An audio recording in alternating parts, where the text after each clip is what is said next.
and introduce yourself.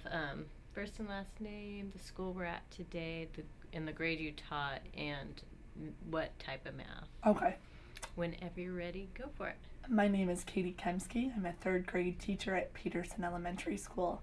Today we saw a third grade math lesson in a homeroom comprised of 28 students, ranging in ability anywhere from IEP with math goals to gifted students in the class. Great, cool. All right, let me just get in. So my shot, so you know, is from here up. So Okay. It's cool if you hold that. Okay. If you're a talker with your No. hands. Okay, cool. You ready to rock this? I am. Okay, so let's see your math. You have Yeah. these questions here. We want to understand the decisions you made in planning for this lesson and how it fits into the unit in the year. How does this lesson connect to and build on students' prior skills and knowledge?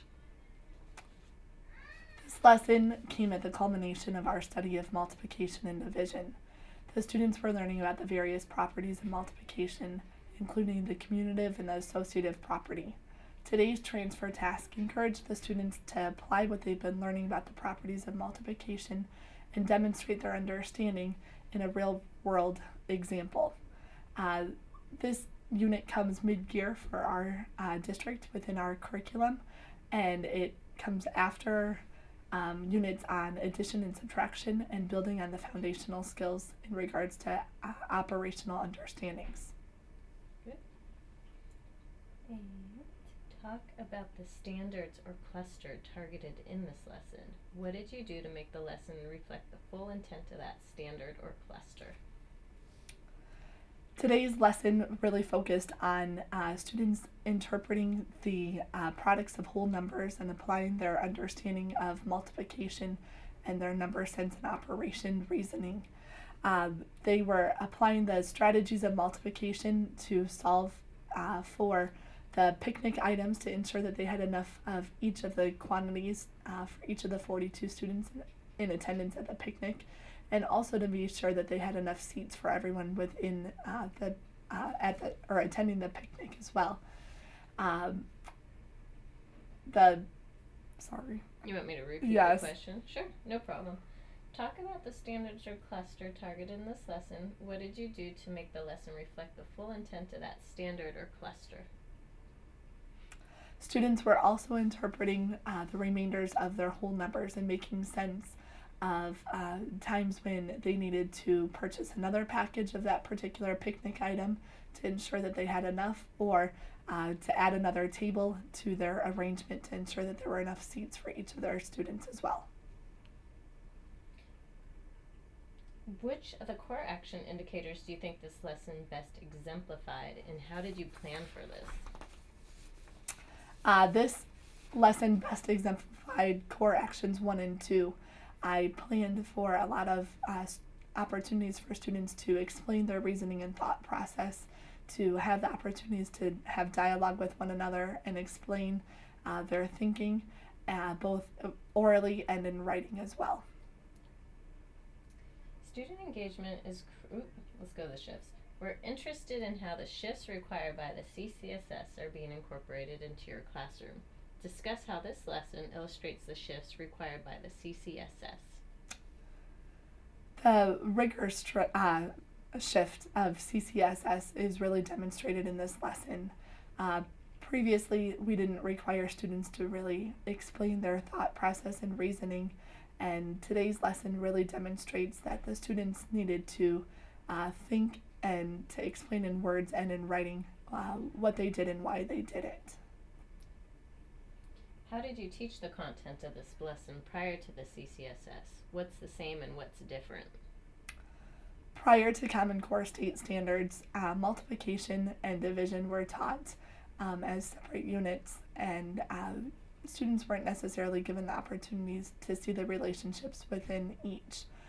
Multiplication was taught more as memorization, whereas now we spend a lot of time on understanding the reason as to how multiplication works and the properties behind multiplication. Student engagement is crucial to the work of the CCSS. We want to understand how you ensured that all students had the opportunity to productively engage in the work of the lesson. First question, how did the students handle this lesson? Did they understand the mathematics of the lesson?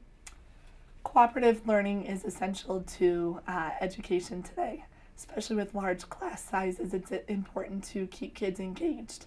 Working in small cooperative groups today of three students on average allowed each student the opportunity to participate by sharing his or her ideas and having a role within the task.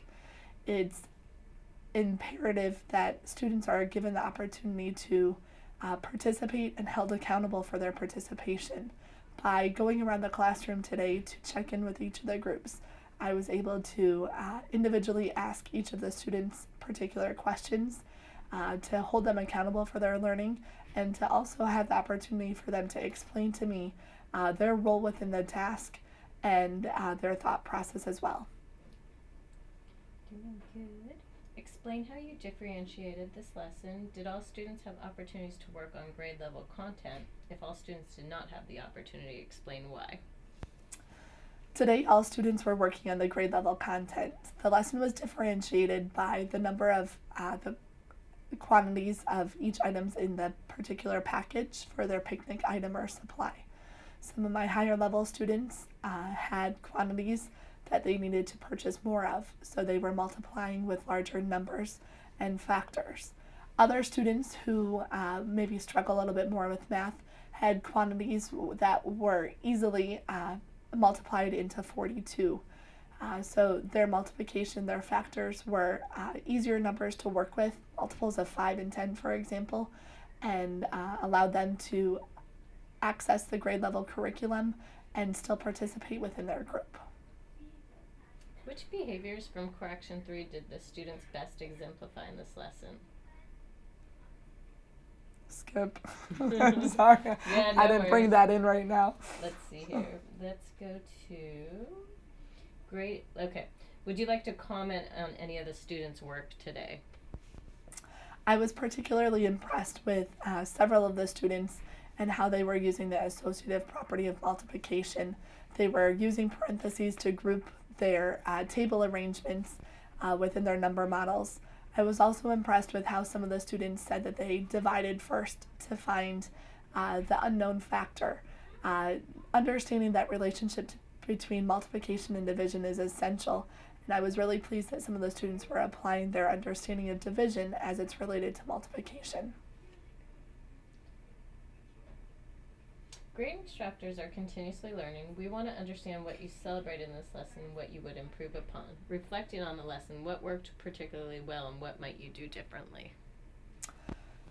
What worked particularly well in today's lesson was having the opportunity to pre-plan and arrange my groups prior to the lesson, making sure that my groups were comprised of students who were able to demonstrate and explain their thought process and reasoning. I had students paired together who would benefit from hearing another's ideas shared. I also think what worked particularly well in today's lesson was sorry, I lost my train of thought. What worked particularly well? What worked particularly well was the arrangement of groups throughout the classroom, separating each of the groups and then allowing them to come to the board to share their reasoning and their thought process allowed students to see many different examples and ways to solve the problems. What I would do differently next time, I might separate the two parts of the task, part 1 and part 2, into 2 different days to allow more in-depth conversations. I would also like to bring in the document camera to share some of the specific students' work in front of the whole class so that they could see the algorithms that their classmates were writing and the way that they were using the associative property within their number models. Great. Let's see. Were there any surprises or unexpected student behaviors today? There weren't any surprises. Some unexpected student behaviors. Depending, as with any cooperative group activity, sometimes the partnerships or pairings of students might raise some problems. There were a few problems with students staying on task today. They were easily redirected, and they were able to regain their focus and get back on task within a reasonable amount of time. You're done. Yay. Good job. Thank you.